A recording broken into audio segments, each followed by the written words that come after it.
Some breaking news now just coming out of Israel, where it's being reported that rockets have fallen in several areas in the center of the country. Let's go straight over to Noor Auda. She joins us from Ramallah in the occupied West Bank. And Noor, what are we hearing about the impact of those fallen rockets? Dunia kembali menahan napas. Ketegangan di Timur Tengah mencapai titik yang membuat banyak negara khawatir. Dalam beberapa hari terakhir, konflik antara Iran dan Israel semakin memanas. Serangan rudal dan drone dilaporkan menghujani sejumlah wilayah Israel. Sirene peringatan berbunyi keras di berbagai kota, membuat warga berlarian mencari tempat perlindungan. Beberapa laporan menyebutkan bahwa sebagian rudal bahkan mengarah ke wilayah sekitar. Jerusalem, kota yang sangat sensitif secara politik dan agama. Meski sistem pertahanan udara Israel berusaha mencegat sebagian besar serangan, ketegangan tetap terasa di seluruh kawasan. Situasi ini membuat banyak negara mulai bersiap menghadapi kemungkinan terburuk. Banyak analis menyebut jika konflik ini terus meningkat, Timur Tengah bisa saja terseret ke konflik yang jauh lebih besar. Di tengah situasi panas ini, perhatian dunia juga tertuju pada pemimpin Turki, yaitu Presiden Recep Tayyip Erdogan. Dalam beberapa pernyataan yang disampaikan kepada media internasional, Erdogan menegaskan bahwa konflik yang terus membesar dapat menyeret seluruh kawasan ke dalam perang besar yang tidak diinginkan siapapun. Ia juga menyoroti penderitaan rakyat Palestina, yang menurutnya terus menjadi korban dari konflik berkepanjangan di kawasan tersebut. Pernyataan Erdogan langsung menjadi sorotan global. Banyak pihak menilai bahwa Turki berusaha memainkan peran penting sebagai negara yang vokal dalam isu Timur Tengah. Sementara itu, di sisi lain, hubungan antara Iran dan United States juga semakin tegang. Iran sebelumnya telah memperingatkan bahwa jika tekanan militer terhadap mereka terus meningkat, maka berbagai pangkalan militer Amerika di kawasan Timur Tengah bisa menjadi sasaran balasan. Pernyataan tersebut langsung memicu kekhawatiran besar di tingkat internasional.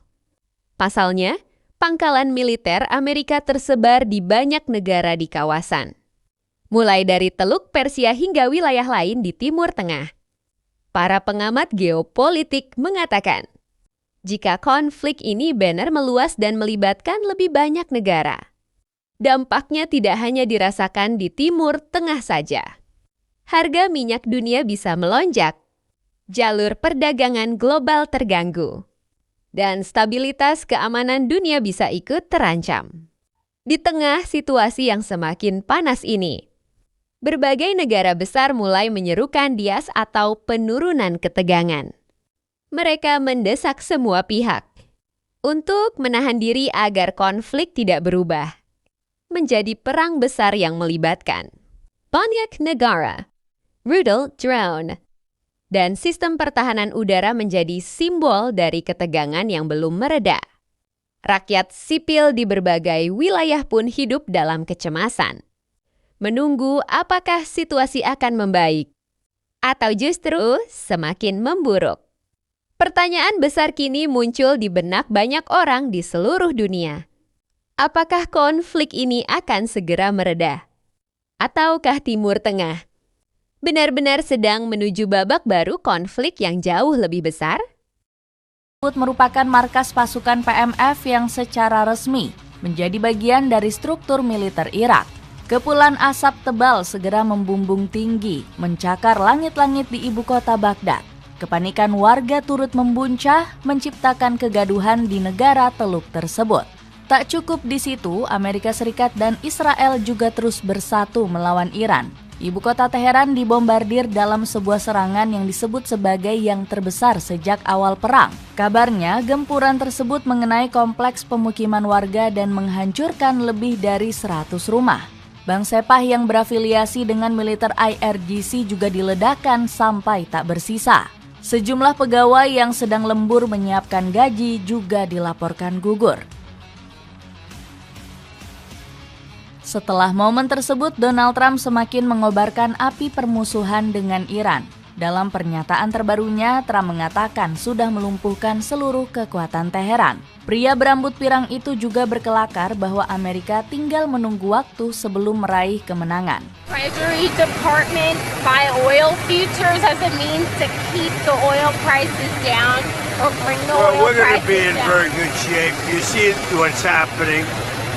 They are pretty much at the end of the line. Doesn't mean we're going to end it immediately, but they've got no Navy, they've got no Air Force, they've got no anti-air traffic, anything. They have no systems of control. We're just riding free range over that country. And now we're going to look very strongly at the Straits. The Straits are in great shape. We've knocked out all of their boats. They have some missiles, but not very many. I think we're in very good shape. Berbeda dengan Amerika Serikat, Israel nampaknya mulai mengendurkan serangan fisik. Negeri Zionis yang berulang kali dibombardir IRGC kini hanya bisa diam dan berkomentar. Seperti halnya yang dilakukan sang Perdana Menteri Benjamin Netanyahu. Pria 76 tahun ini berani-beraninya mengolok Mojtaba Khamenei selaku Supreme Leader Iran yang baru. Menurutnya, putra Ayatollah Ali Khamenei itu merupakan sosok pengecut karena tidak berani menunjukkan wajahnya di hadapan publik. Kami telah menyingkirkan tiran lama, dan tiran yang baru, boneka baru dari Garda Revolusi, bahkan tidak bisa menunjukkan wajahnya di depan publik. Sebuah pernyataan yang tidak tahu malu dari pemimpin Zionis tersebut. Pasalnya, sebelum membuat statement ini, Netanyahu sempat menghilang berhari-hari selama perang. Dirinya tidak pernah menunjukkan batang hidungnya dan cuma bergerak dari balik layar. Bahkan Netanyahu sempat dicurigai kabur ke Jerman hingga dilaporkan meninggal karena tidak pernah muncul di hadapan publik. Namun politisi dari Partai Likud ini masih sempat-sempatnya memojokkan Mojtaba Khamenei. Netanyahu bahkan mengancam Mojtaba secara tidak langsung. Menurutnya, Mojtaba dari petinggi Hizbullah Naim Qasim tidak layak mendapatkan asuransi kesehatan karena hidup mereka bakal segera berakhir. You have said that Khamenei is incapable of appearing to the masses. What is his fate and what's the fate of Naim Qasim and what is happening with the nuclear weapons development and the enriched uranium that they have? Answer. If I was an insurance agent, I wouldn't issue them life insurance to these two individuals. Tak cukup di situ, Netanyahu juga berlagak narsis seolah paling berjasa dalam perang. Dirinya menyombongkan persekutuan dengan Donald Trump yang membuat Israel disegani sebagai superpower global. Achievements are increasing the status of Israel as a superpower more than ever. Through our power in opposition to the power of our enemies, this is what is ensuring our survival. Our threats come and go, but when we become a regional superpower, and in many respects a global superpower, we have the power to push away threats and ensure our future. Segala pemberitaan soal perang dan celotehan dari kubu Israel serta Amerika Serikat terus menguasai pemberitaan. Baik di sosial media maupun media massa, semua pihak terus membahas kelanjutan berita perang. Namun di balik itu semua, ada satu hal yang luput dari perhatian kita, yakni nasib saudara-saudara kita di Palestina yang tidak tersorot di tengah peperangan. Sembari mengalihkan perhatian publik, Israel kian gencar melakukan kejahatan di wilayah yang diduduki. Salah satunya tepi barat yang mendapat perlakuan paling parah. Melansir laporan Reuters, sekitar 6 warga Palestina di tepi barat telah dihabisi dalam serangan Israel. Mereka ditembaki secara membabi buta tanpa alasan yang jelas. Yang lebih miris, warga Palestina tidak dibiarkan mendapat bantuan medis. Hal ini dikarenakan pasukan IDF yang bertugas di wilayah tersebut menutup seluruh akses jalan dengan gerbang besi dan gundukan tanah. Hal ini semakin menambah daftar panjang kejahatan Israel di wilayah Palestina. Sejak meletusnya perang melawan Iran saja, sudah ada lebih dari 109 insiden kekerasan yang dilakukan negeri Zionis. Seakan belum cukup, pemerintah Israel juga mengeluarkan sebuah manuver janggal. Dilansir dari Al Jazeera, Israel membatalkan tuduhan terhadap 5 tentaranya yang telah mencederai seorang tahanan Palestina. Anehnya, mereka berdalih kalau bukti video tidak menunjukkan kekerasan yang cukup parah. Dengan kata lain, mereka mengakui adanya kekerasan, tapi tidak menganggapnya cukup serius sebagai bukti pelanggaran.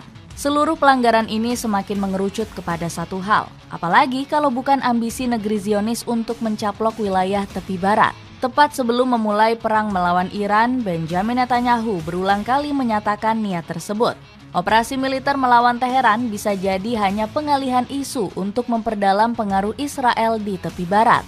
Padahal niatan tersebut telah ditolak berbagai pihak termasuk warga Israel sendiri.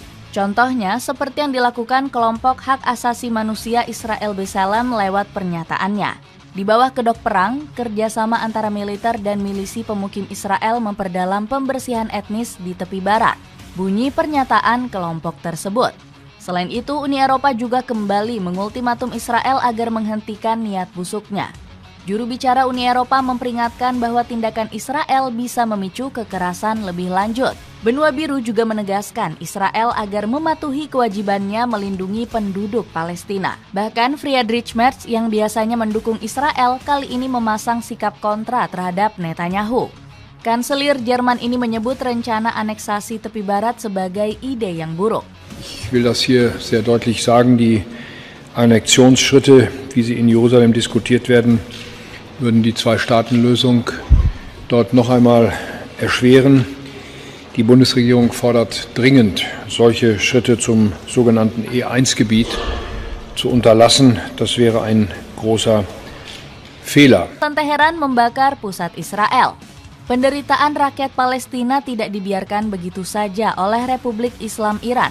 Otoritas Teheran yang berdiri setia di belakang Palestina langsung membalas tindakan kotor koalisi Zionis. Tidak tanggung-tanggung, Iran dikabarkan menyerang 50 titik pangkalan militer sekaligus. Sirine keamanan langsung berdengung nyaring di berbagai wilayah negeri Zionis. Lagi-lagi serangan ini gagal diantisipasi oleh sistem pertahanan udara canggih Iron Dome.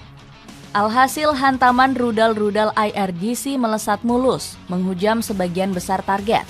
Mulai dari Tel Aviv, Haifa, hingga ibu kota Yerusalem. Semuanya disulap menjadi neraka jahanam.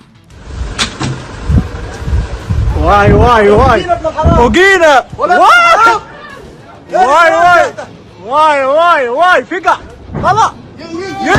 He's in the fila! Why?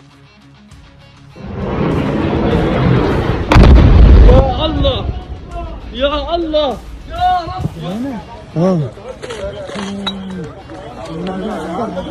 Nasib serupa juga menimpa Amerika Serikat. Pasalnya, pangkalan militer Paman Sam di Turki tiba-tiba diserang oleh sebuah rudal balistik.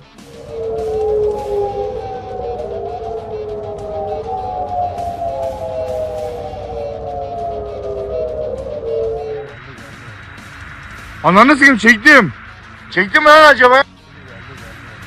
Belum ada konfirmasi mengenai siapa yang mengirim senjata tersebut. Akan tetapi jika rudal itu adalah kiriman Iran, maka ini menjadi penanda perang telah memasuki eskalasi yang lebih lanjut. Sebab jarak dari Iran ke Turki hampir mencapai 2.000 km.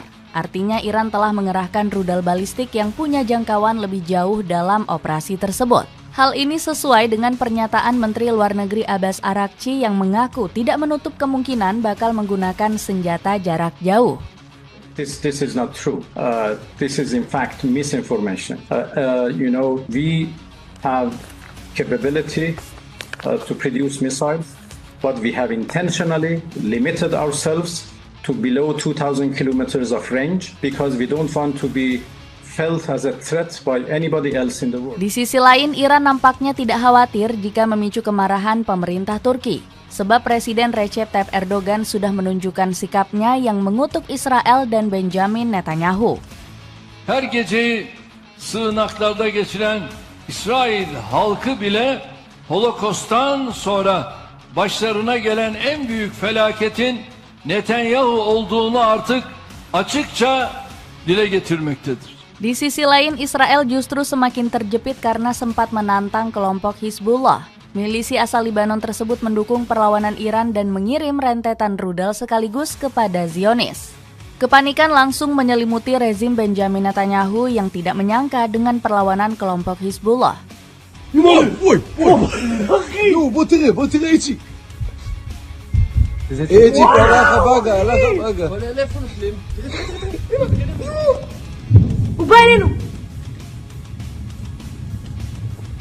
Meski begitu, Donald Trump masih berlagak sombong di sosial media. Presiden ke-47 AS itu mendeklarasikan kemenangan sepihak bagi pihaknya dan Israel. Hal ini langsung menggugah amarah dari Sekretaris Dewan Keamanan Nasional tertinggi Iran, Ali Laryani. Pria 67 tahun ini membalas celotehan Trump dengan ungkapan menohok. Trump kembali berkata, "Kita harus memenangkan perang ini dengan cepat. Memulai perang itu mudah, tetapi mengakhirinya tidak bisa dilakukan hanya dengan beberapa cuitan. Kami tidak akan meninggalkanmu sendirian sampai kamu mengakui kesalahanmu dan membayar harganya."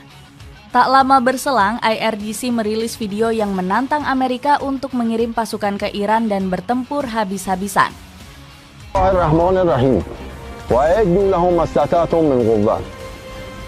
چند روز پیش شنیده شد ترامپ در اظهار نظراتش پیشنهاد حمله زمینی داده. ما سالیان سال منتظر یه همچین روزی هستیم و آمادگی 100% داریم. بیاید از جعبه مهمات‌های خودمون تابوت‌هایی درست کردیم که شما را در همین خاک دفن خواهیم کرد تا درس عبرتی شود برای کسی که قصد تعدی و دستاوردی به خاک ایران رو دارد. Jadi begitulah cerita pembalasan Iran kepada Israel yang terus mengganggu rakyat Palestina. Gimana menurut kalian? Ada komentar tentang cerita tadi?